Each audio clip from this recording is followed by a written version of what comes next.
Bem, mais uma vez o nosso grupo vem falar com uma das nossas membros, porque por trás de fulana X ou Y, neste caso estamos perante Maria Kurtenbach, depois emendas, não é? Muito viajada, desde Macau, da China, Estados Unidos, Portugal, não é? Portugal, amealhada também, a zona de amealhada também. Então é assim, aquilo que nós queremos são conversas improváveis, não é? Eu gostava que começar por uma situação que é a tua primeira, não é? Quando tu começas a ter memórias, amigos por aí fora, escola. Temos cerca de 15, 20 minutos para falar, portanto vamos estar à vontade, sem censura, sem cortes, sem nada, é aquilo que vem na alma, porque nós queremos conhecer os nossos membros. Sim. Então queres que eu te conte coisas de quando era pequenina? Quero, e que digas-me o teu nome, que é para toda a gente ficar... O meu nome é Dulce Maria Kurtenbach, mais conhecida por Maria Kurtenbach, por causa do meu marido que é americano e a família, o nome de família é Kurtenbach, de origem alemã, mas nascido na América. Quando eu era miudinha, nasci na Pampilhosa Mielhada, na Bairrada, por conseguinte. Adoro leite. Bonita a Pampilhosa. A Pampilhosa, a nossa terra é sempre linda, a nossa, mesmo que não seja, era uma terra muito pequena na altura. Agora já está bem maior, mas era uma terra muito pequena e não tinha escola primária. Escolas primárias havia, mas quando se tratou de passar para o antigo liceu, eu tinha que ir para Coimbra, saí de casa com 10 anos. Aos 10 anos, hoje em dia os miúdos andam com as mães atrás, é preciso ir buscar, porque as condições são difíceis, porque há mais perigos do que havia, digamos, que há mais do que havia naquela altura. Mas eu saí de casa aos 10 anos, levantava-me às 6 da manhã, tomava o pequeno almoço e lavava-me e vestia-me e ia para a estação apanhar o comboio. Não ia sozinha, ia com mais aí uns 100... Para Coimbra. Ia para aí com mais 100 outros alunos que eram da mesma terra e que apanhávamos todos o comboio na mesma estação, não é? E voltávamos depois em comboios diferentes, de acordo com os horários, não é? E passávamos o dia por fora, por isso saía de casa às 7 e entrava em casa às 6 da tarde, desde os 10 anos. Fiquei muito independente com esta cena, porque na realidade uma pessoa habitua-se a ter que pensar o que é que tem que fazer. Nos primeiros dias foi um bocado difícil, porque depois das aulas meti-me na livraria onde o meu pai me tinha dito que eu iria buscar os meus livros, fui para lá com a lista, mas havia uma quantidade de miúdos, fiquei à espera, esperei, cheguei quando olhei para o relógio já tinha perdido o comboio, e então fui-me embora para a estação para apanhar o comboio seguinte. Mas depois pensei, eu vou para casa sem os livros, tenho que ir lá outra vez a correr. Fui lá outra vez a correr, continua a acontecer a mesma coisa, perdi os comboios. Os meus amigos foram-se todos embora para casa e quando eu cheguei a casa não havia telemóveis, não havia telefones na rua, não havia nada dessas coisas. Quando eu cheguei a casa eram 8h30 da noite e os meus pais estavam a pensar que eu tinha morrido, um acidente, não sabiam absolutamente nada de onde é que eu estaria, não é? Então eu que ia a pensar que ia levar um raspanete, abriram uma porta e toda a gente me abraçava, por isso, mas esta situação levou a que eu me tornasse uma pessoa muito independente desde muito novinha. Levou a que politicamente aos 14 anos me metesse na política, contra os conselhos do meu pai, que era de esquerda, mas tinha muito medo do que é que poderia acontecer se eu ou o meu irmão nos metêssemos na política. Mas eu meti-me, ele não, e era bem mais velho do que eu, mas não, quando hoje olho para trás, acho que eu tive uma vida tão maravilhosa que não encontro. Os meus pais não eram ricos, os meus pais eram umas pessoas que foi difícil ter os 2 filhos a estudar, foi muito difícil, mas na realidade eles conseguiram e eu nunca me faltou comida, não posso dizer que algum dia passei fome, nunca passei fome na minha vida, mas sempre tive comigo um sentido de justiça social, porque desde muito pequenina eu via o meu pai e um tio que eu tinha, que tinha andado na guerra, na Primeira Guerra, a conversarem e tomando café, enquanto eu não acabava de comer, não me deixavam sair da mesa, e eu fiquei a ouvir histórias e a perceber muita coisa, por isso desde sempre a justiça social era a coisa que mais me importava, Enzo. Então, eras uma garota, Era, não é? era.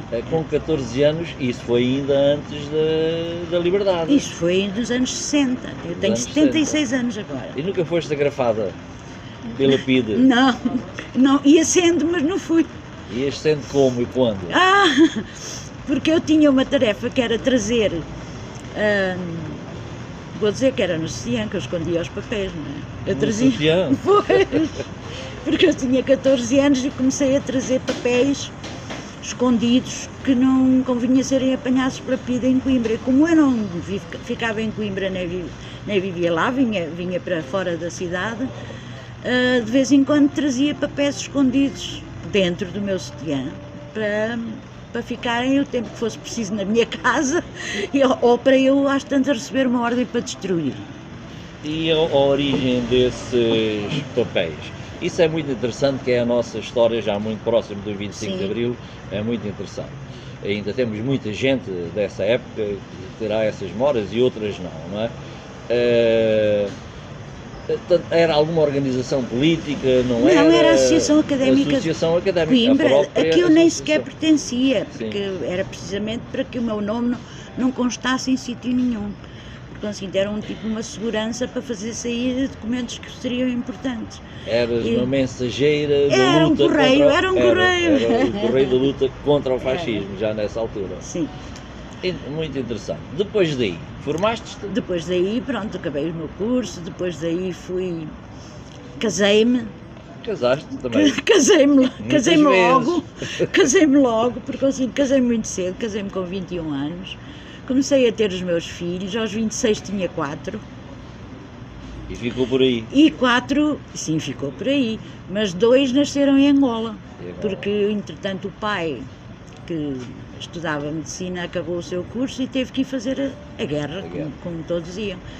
E eu tive a sorte de, como ele tinha lá a família, eu ir com ele também para Angola. Por conseguinte, fui daqui grávida da terceira filha, que são 3 raparigas, e de nascer lá o meu único rapaz, que nasceu lá nas terras do Conde Cubango. Por conseguinte, passei ali quase 5 anos em Angola.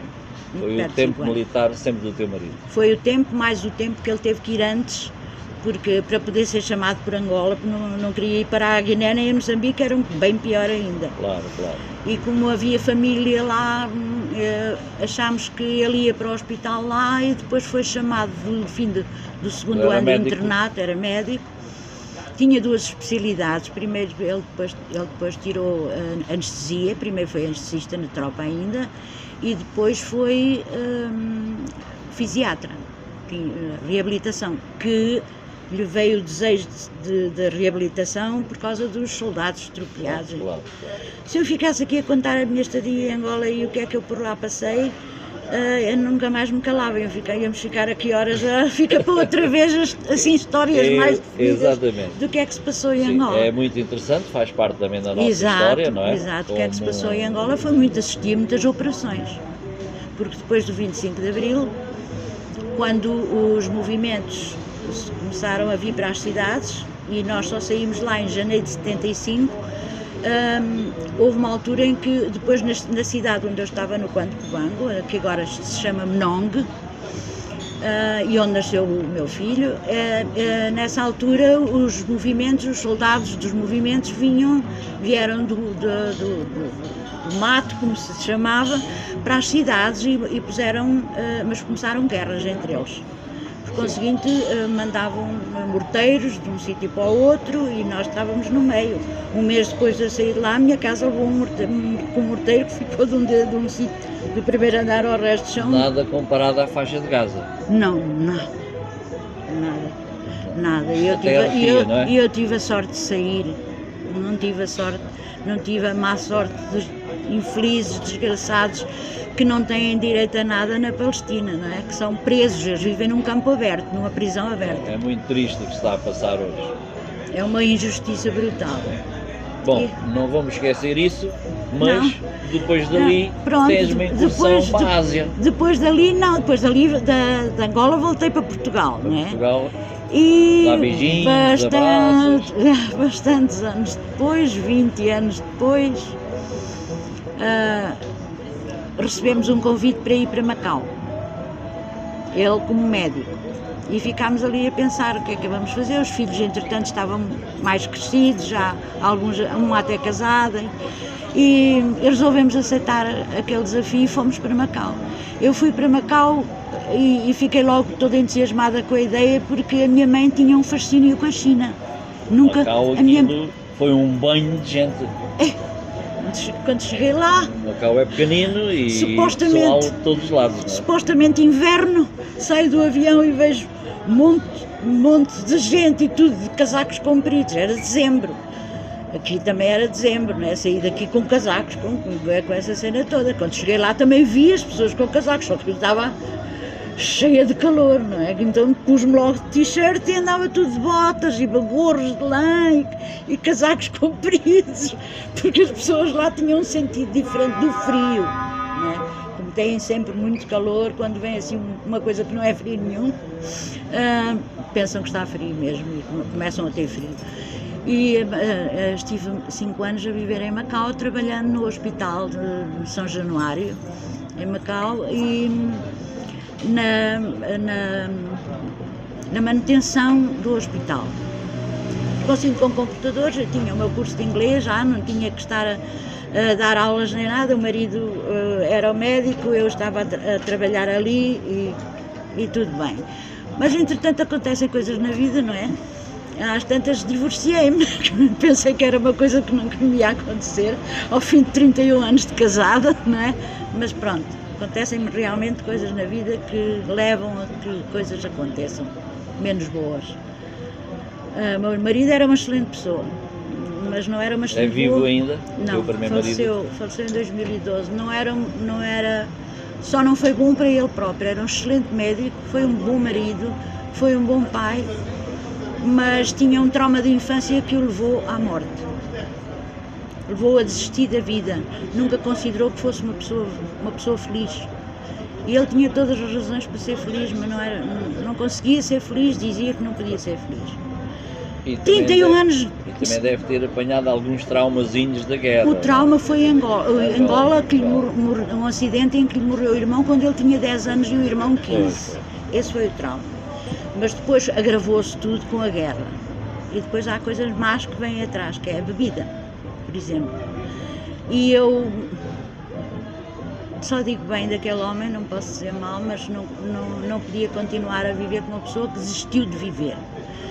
Não podia. Fiz o que eu podia, não consigo mais.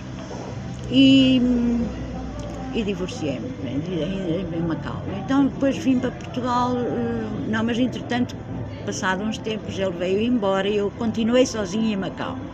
Fiquei a trabalhar em Macau e o marido já estava cá e consegui pela primeira vez viver para mim sozinha. Tinha tido sempre uma família enorme, 4 filhos, 4 avós, sempre tudo muito junto, uma família muito pegada. Pela primeira vez fiquei sozinha. Extraordinariamente senti-me muito feliz. Muito feliz. E mais tarde, claro, conheci, sentei-me na internet, no computador, chegava a casa, não tinha ninguém, eu não estava sozinha, quer dizer, eu estava sozinha em casa. Sim. Mas tinha um computador com as primeiras internets e que ainda não era Facebook. E estávamos em que ano? Em 2000. 2000. Havia aquela rede social. Era o ICQ. ICQ. Sim. E aí meti-me numa rede social, o ICQ, e comecei a conhecer pessoas e fiz amigos em tudo que era no mundo. Até na Austrália, que não era sítio que algum dia me agradasse conhecer, mas até tinha amigos na Austrália. Entre estas pessoas apareceu uma pessoa que me mandou uma mensagem, mas foi no dia que eu tinha desistido de estar a conhecer pessoas. Por isso eu estava a mandar um e-mail para a família quando vi uma mensagem aparecer e não liguei nenhuma à mensagem. A mensagem continuou a piscar, era uma florinha verde. E até que às tantas eu disse, bem, vou ver o que é que isto é. E encontrei nessa mensagem uma pessoa que é hoje o meu marido há 24 anos. Era o amor que estava ali a piscar. Estava ali a pescar. Sou uma pessoa com muita sorte, considero uma pessoa com muita sorte, porque na vida tive 2 maridos e 2 maridos fantásticos. Um muito agarrado à vida, outro nada agarrado à vida. Com as suas razões, que eu nunca consegui entender muito bem, mas pronto. Esse amor a piscar é o que mantens hoje. É o meu marido até hoje. Que é interessante, que ele é norte-americano. E que eu trouxe, é norte-americano. E que gosta da China. E que me foi conhecer a Macau e que ficou apaixonado pela China e com quem voltei para a China durante 16 anos a dar aulas na China. Então falas bem chinês.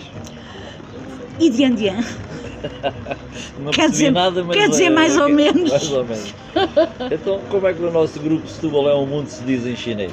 Ai, não sei dizer. Não sabe? Não. Mas não Setúbal sabe. Sei dizer Portugal. Sabe? Putauyá. Não percebi nada, mas deve ser... Putauyá quer dizer Portugal. Portugal. E se eu quiser dizer, por exemplo, que eu sou portuguesa, Woshi Putauyá Ren. Woshi Putauyá Ren. Mas lá trabalhava já como professora de inglês. Sim. Correto? Sim, E- também dei aulas de francês. Também tive 100 alunos, mas esses eu não levava dinheiro para nada, era só porque eles gostavam de saber como é que... E eu também sei francês, por isso comecei a ensinar uns alunos assim, de graça, digamos. Pronto. Nunca recebi dinheiro. Eu por tenho isso. a ideia que o povo chinês é muito absorvente a nível de conhecimentos. Eles eram excelentes alunos para o inglês. Excelentes alunos, com muitas dificuldades na pronúncia. Nota que eles, quando chegavam à universidade, já tinham 7 anos de inglês. Sabiam muito de gramática, mas não sabiam muito de falar. E nós estávamos lá como professores de oral English, inglês oral, não é? Para melhorar a fonética. Para eles falarem.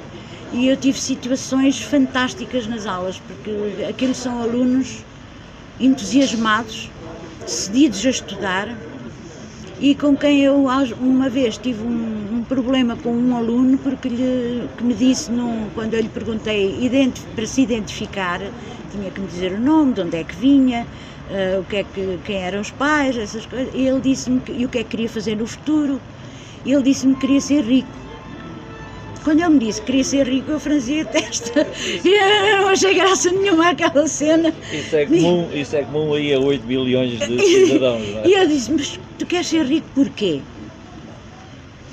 A admiração está na resposta. Sim. Eu quero ser rico para poder dar aos meus pais aquilo que eles me deram a mim, porque a vida dos meus pais foi uma vida de miséria, em que mal podíamos comer e que para eu vir estudar foi com a ajuda dos vizinhos. Por isso, os meus vizinhos e os meus pais, eu quero levá-los a viajar. E era por isso que ele queria ser rico. Por isso, eu aí, claro, quase que fiquei a chorar, porque o sentido de riqueza dele era para fazer bem a quem lhe tinha feito bem. Sentido de solidariedade. Era um sentido de solidariedade perfeito.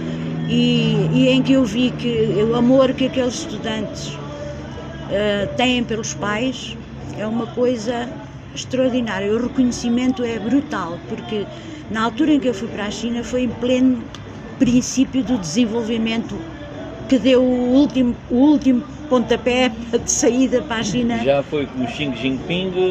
Não, ainda era o anterior, que agora de repente não me está a vir o nome dele, eu sei. Não interessa, os nomes são sempre O Jintao, difíceis. o Jintao era o Presidente da República nessa altura.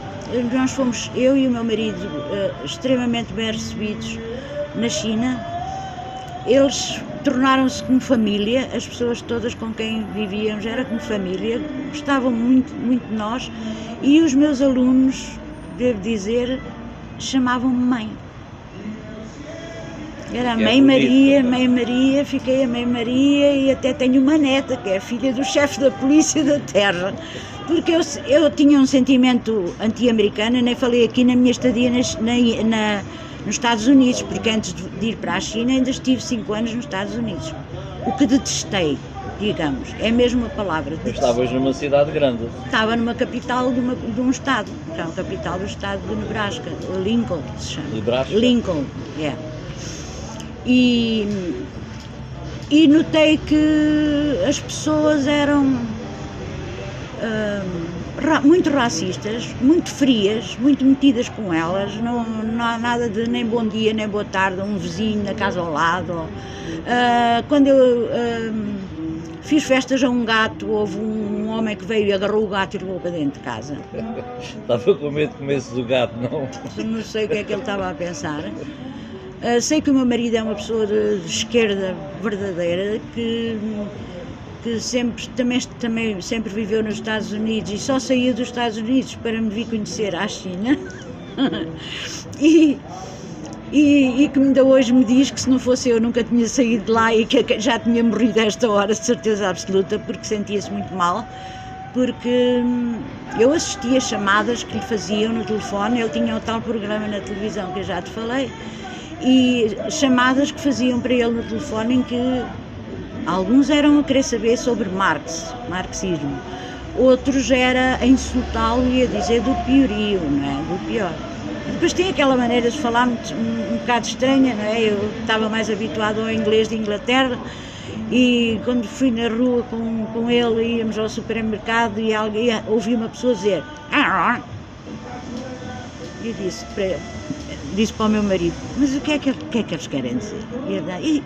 E ele disse, hi Ron. Hello Ron, olá Ron. Ron é o nome dele, mas eles dizem hi Ron. Eu não percebi nada daquilo e pensei, o que é que esta pessoa disse? Mas algumas pessoas então, tratavam-no bem. Eu posso jurar que a minha cadela fala inglês, porque ela também ladra assim. Também diz Ron. Mas é engraçado que o meu marido fala um americano que se compreende perfeitamente. Sem um sotaque. Mas conheci vários outros americanos então, também a trabalhar na China. Agora que isto já estamos aqui com tempo suficiente, eu estava aqui o resto da tarde. Não é? Voltei para a China, é que a minha vida é muito complicada. Como é que te apaixonaste, tu e ele, para vir aqui para a nossa terra? Depois de saída dos Estados Unidos, eu já não queria voltar nunca mais para os Estados Unidos, não é? E quando depois fomos para a China, ficámos lá aqueles anos todos. Vínhamos todos os anos de férias a Portugal, 2 vezes.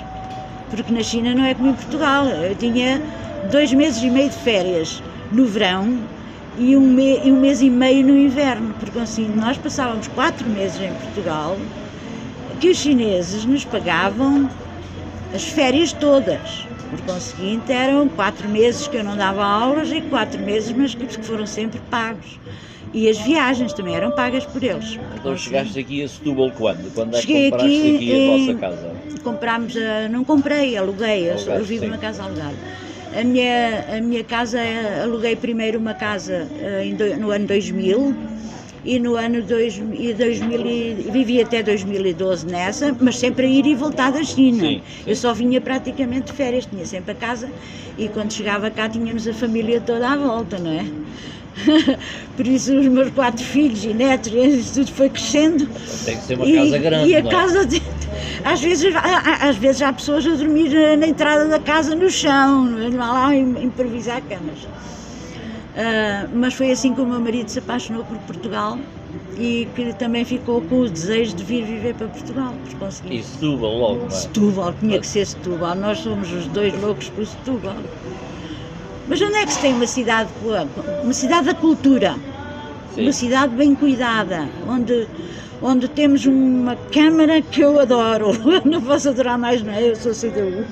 Por conseguinte... Está à vontade, eu também gosto das nossas autarquias. Onde tenho tudo à porta, porque isto é uma cidade onde se pode andar a pé, não é?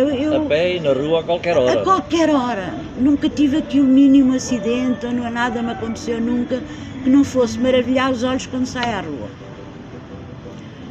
Pessoas afáveis, as pessoas muito simpáticas, não... Fiz uma amiga para a vida que já é a minha família também, que é aqui a Custodinha. Vamos ver a Custódia. A Custodinha é família. A Custódia, a nossa conterrânea. Olá, Custódia. A Custódia do Caixão, a Custódia do Caixão. Um dia contamos a história do Caixão. E temos lado também o entrevistador, e o Enzo e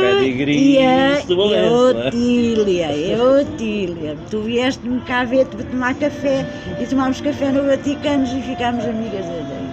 É uma cidade de gente gira e por vezes é uma pena algumas pressões que fazem sobre as nossas gentes, porque nós de facto adoramos conhecer outras pessoas, Exatamente. estimá-las, acarinhá-las, e é esse o grande objetivo também desta nossa conversa. Exatamente. Conhecer-te a ti e claro, e divulgar-te, não é? Tu existes, não é? És Eu- mais do que aquilo que a gente vê Eu existo, na rua. eu existo e nem quero desaparecer. Eu quando ouço as pessoas a dizer agora já estou tão velho, vou morrer, eu só não quero é mesmo morrer. Olha, eu costumo dizer que quero. ninguém morre. Não. Nós passamos do estado Passamos, de exato. presença para o ausente, mas que ficou cá à nossa volta. Fica cá. Agora quero umas palavras para o nosso grupo, para os nossos membros. Então, eu já sou membro deste grupo há muitos anos, não interajo muito, porque normalmente ando mais metida na minha página, mas agora daqui para a frente. Eu vou consultar Prometo. a tua página e vou lá pôr um link também para a tua página. Prometo que vou comunicar muito mais convosco, interagir e digo a todos que não são de Setúbal, venham cá visitar esta terra, porque vale a pena ver. É mesmo o mundo, não é? É mesmo um mundo, é muito lindo, dá prazer viver em Setúbal. Eu já nem acrescento mais nada porque esta frase é extraordinária. Foi um prazer nosso, não é? Obrigada. E muito obrigado, Maria. Obrigada sou eu, Enzo.